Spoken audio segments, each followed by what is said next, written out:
Break out the popcorn, kids, cause shit just got good. What's up, everybody? I am R.L. Hardy, and you're watching Whiskey Tango Alpha Foxtrot.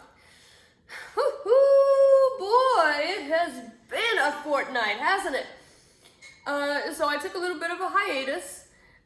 Not enough hours in the day, unfortunately, but fortunately, there has been enough drama to fill the rest of this year's worth of reality television. But as usual, I try to condense it into no more than about 15 minutes. So in order to do that, I had to enlist a little bit of help to help me recount all the greatest hits from this week's edition of America's Shit Show. To start off with, our very own President Taco begins Memorial Day by posting a very lovely message about everybody but the fallen troops. And his top advisor has confirmed what we already knew. Bye-bye Medicaid, good luck everybody. Meanwhile, they are canceling all federal funding to Harvard. NPR is suing the felon-in-chief over the First Amendment. Meanwhile, he pardons Todd and Julie Chrisley, who were serving time in federal prison over bank and tax fraud. No wonder they get along. On the other side of the White House, Tesla sales in Europe have plummeted despite EV sales actually increasing. If that isn't a message by the people. Meanwhile, another SpaceX launch has crashed and burned, literally. Back home, President Taco is suspending student visas, which is greatly affecting college enrollment. In that same vein, on the medical side, Natalie Phillips is one of many stage 4 cancer patients who is facing life-threatening delays in treatment due to the cuts to the funding for National Institutes of Health. On the world stage, Germany is brokering aid to Ukraine. Meanwhile, our very own felon-in-chief continues to verbally fillet President Moonface. Speaking of the World Meteorological Organization has confirmed yet another spike in global temperatures. Ooh, boy, fellow froggies, the water is getting hot. Oh, in the human vein, Andrew and Tristan Tate have been charged with human trafficking. Again, RFK Jr. is trying to keep federal scientists from publishing in major medical journals, all the while he is cutting funding towards flu vaccinations. Break out the freezer trucks, folks. It's gonna be a bumpy ride. On the economic stage, tariffs are on again, off again, on again, off again, on again. It's the song that never ends, folks. Understandably, at this point, Trump voters are experiencing buyer's regret. Meanwhile, this is the same guy who decides that he just may pardon Diddy. But that's just to distract us from the fact that they are compiling a Big Brother-esque database of all Americans, calling it Palantir, after the magical stone in Lord of the Rings where Saruman used it to spy on all of Middle-earth for the big bad guy Sauron, which all of Middle-earth came together to stop. Sound familiar? And in all honesty, I am kind of disappointed they didn't call this thing Big Brother. Yet again, they would have had to have read anything by George Orwell. Oh wait, they burned them. but hey, no wonder. I mean, he must not be able to read because President Taco still refuses to read intelligence briefings. And again, he might if he could read. So because he doesn't read, I don't know where he got this idea that former President Biden has been dead since the year 2020 and has since been replaced with a robot. I'm not stoned enough for this, guys.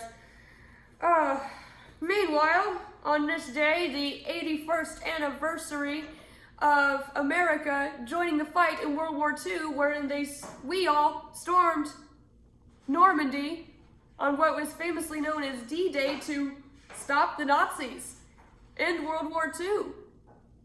put an end to the Holocaust, liberate millions of people, while their great Führer hid in a bunker and committed suicide like the feckless coward that he is. So Germany is asking us to remember that, while Ukraine asks us for the help that we promised them, in case something like this ever happens. Oh, 20,000 feet and closing in, folks. But in recent news, happy fucking Pride, motherfuckers. Jonathan Josh, beloved actor and best known for his work in King of the Hill, was shot in front of his husband and later died. Keep in mind, this is just a partial list. Okay, there's so much more to go over, but I'm trying to keep this as short and sweet as I possibly can. What I really want to talk about is the really juicy story. So if you've been on social media the past couple of days, like at all, you've seen the great the lovers' quarrel that has been taking place in the White House. I mean, we all should have been clued in when Palpatine showed up with his battered wife look and then blaming it on the kid. I'm honestly surprised he didn't say that he fell down the stairs or something. But, I mean, so, turns out they understand that public opinion is still a very viable weapon to use against two of the biggest egos on the planet. So, they took their fight to the platform formerly known as Twitter and the self-proclaimed Truth Social to take backhanded jabs at each other. All the while, the richest douchebag on the planet decided to confirm things that, I mean, we already knew. But it's nice to hear it from the horse's mouth that, yeah, Orange Julius Caesar wouldn't have gotten back in the White House without his help. Yeah, we know that. And we were pretty certain before you confirmed it that, yeah, his name is all over those Epstein files, and that's why they won't release him. And what I find interesting, more than anything, is the silence. No, like the literal silence coming from that administration, because when it was brought up in a press conference, I believe, they literally cut the mics. They wouldn't let anything be heard. Is anyone getting flashbacks of that phrase? If you're not guilty, you got nothing to hide. So, why the crickets?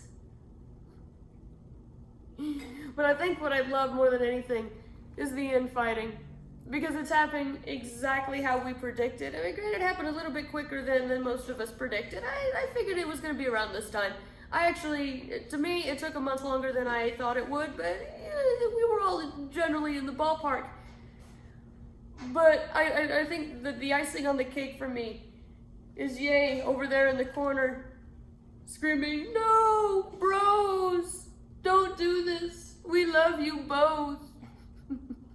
I mean, I'm loving this.